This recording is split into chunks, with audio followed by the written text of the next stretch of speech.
네, 이어서 투자 전략 짚어보는 시간입니다. 오늘 마켓 브리핑 시간에는요, 신영증권 리서치센터 성현주 연구위원 모시겠습니다. 안녕하십니까? 네, 안녕하십니까.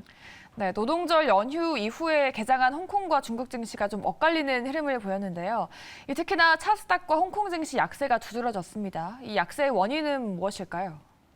네, 지난 노동절 연휴 이후 4일, 5일 각각 개장했던 홍콩, 중국 증시가 좀 엇갈리는 모습을 보였습니다. 특히 6일 위안화 환율 상승폭 확대 및 제로 코로나 강화 우려로 중국 증시가 전반적으로 약세를 보이긴 했는데요. 특히 CATL 실적 쇼크 및 또 미국 제재 영향으로 상해 종합 지수 대비 차스닥이나 홍콩 지수 조정폭이 좀 확대되는 모습을 보였습니다. 우선 중국 본토 증시는 제로 코로나 강화 지속에도 그나마 부양 정책 기대감이 좀 증시에 반영이 됐습니다. 지난 5일 열린 중국 최고위 회의에서 시진핑 주석은 동태적인 제로 코로나 정책을 유지한다고 강조를 했는데요. 비록 노동절 연휴 기간 중국 코로나 확진자 수는 전반적으로 감소는 하고 있는데 감소폭이 조금 속도 자체가 조금 크지는 않고 상하이 지역은 여전히 4,000명대, 베이징 지역은 50명대 이와 같이 감소폭이 제한적인 상황입니다. 이에 따라 베이징 지역은 방역 강화 조치가 노동절 연휴 이후에도 일부 지속될 예정이고 상하이도 사실 확진자 수가 두 자릿수대로 감소하지 않는 이상은 당분간 어쨌든 방역은 계속 지속될 가능성이 좀 큰 상황입니다. 이와 같은 상황 속에서 경기 방어를 위한 정부의 부양 정책 확대 기대감이 그나마 좀 증시에 반영이 되었는데요. 5일 증권시보에 따르면 5월 들어서 중국의 지방정부 부동산 기업들이 약간 규제 완화가 좀 가속되고 있는 모습을 보이고 있습니다. 선수금 비율을 하향 조정하거나 일반 주택 매매 시 양도소득세 면제 기간을 5년에서 2년으로 축소를 하고 대출금리 인하 등 이런 일련의 정책들이 실시되고 있는 상황입니다. 이에 반해서 차스닥이나 홍콩 증시 조정폭이 좀 확대가 되었는데요. 차스닥 지수는 시총 1위인 자동차 배터리 업체인 CATL 실적 쇼크 영향으로 좀 계속 약세를 보였습니다. 4월 29일 오후에 발표했던 CATL 1분기 순이익이 시장 컨센서스 대비 좀 크게 하회를 했습니다.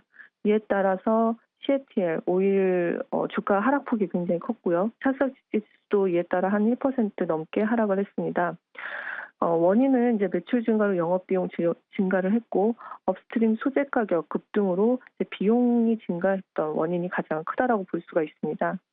홍콩 증시는 미국 정부의 추가 제재에 따른 온라인 플랫폼 업체들 그리고 전기차 주가 조정으로 좀 약세를 보였습니다. 현지 시간으로 5일 미국 증권거래위원회가 미국에 상장된 중국 기업 상장 폐지 예비 명단에 88기업을 또 추가 발표를 했는데요. 이번 명단에 보면 온라인 플랫폼 기업인 징동이나 비리비리, 그다음 네디즈 이런 유명 업체들이 포함이 되어 있고 또 중국 전기차 선도 업체인 니오, 샤오펑 이런 업체들도 포함이 됐습니다. 관련 업체들 주가가 또 6일 큰 폭으로 하락을 하면서 HSCI 지수도 한 4% 이상 하락을 했습니다. 이와 같이 노동절 이후에도 중국 정부의 제로 코로나 강화 그리고 금융시장 변동성이 커지고 있는데요. 이번 주 중국 증시도 약세를 이어갈까요? 어떻게 보십니까? 이번 주 중국 4월 수출입 및 물가지수 발표를 앞두고 있습니다.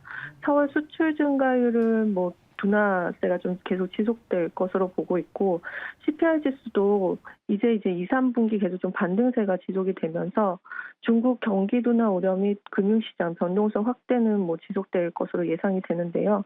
특히 미국 장기금리가 3% 돌파하면서 중국과 미국 간의 장기금리 차 역전이 지속되고 있고 위안화 환율도 지금 달러당 6.6위안 돌파한 상황입니다. 역외 환율은 달러당 6.7위안을 돌파를 한 상황인데요. 다만 오는 5월 15일 중국 정부가 이미 발표했던 외환 지준율을 기존의 9%에서 8% 100bp 인하를 하면서 약 100억 달러의 외환 자금이 공급될 예정입니다. 이게 역대 처음으로 외환 지준율을 인하를 하는 것으로 추가 인하 가능성이 또 유효하기 때문에 중국 정부는 아마도 단기적으로는 환율 안정에 굉장히 중점을 둘 것으로 예상이 됩니다. 따라서 이 제로 코로나 강화 움직임이 노동절 이후에도 당분간 어쨌든 지속될 것으로 예상은 되지만 전반적으로 코로나19 확진자 수는 감소 추세를 보이고 있고 환율 등 금융시장이 어느 정도 이제 정부 정책으로 인해서 좀 안정세를 보인다면 재정정책 등 부양정책 속도가 점진적으로 빨라지면서 증시의 하방 경직성은 높여줄 가능성이 크다라는 그런 판단입니다. 네, 이제 중국 증시가 하단을 잡고 반등을 할 수 있을지 기대를 해보도록 하겠습니다. 오늘 이렇게 중국 증시 전망 파헤쳐드렸습니다. 도움 되셨길 바라겠고요. 지금까지 신영증권 리서치센터 성현주 연구위원 함께했습니다.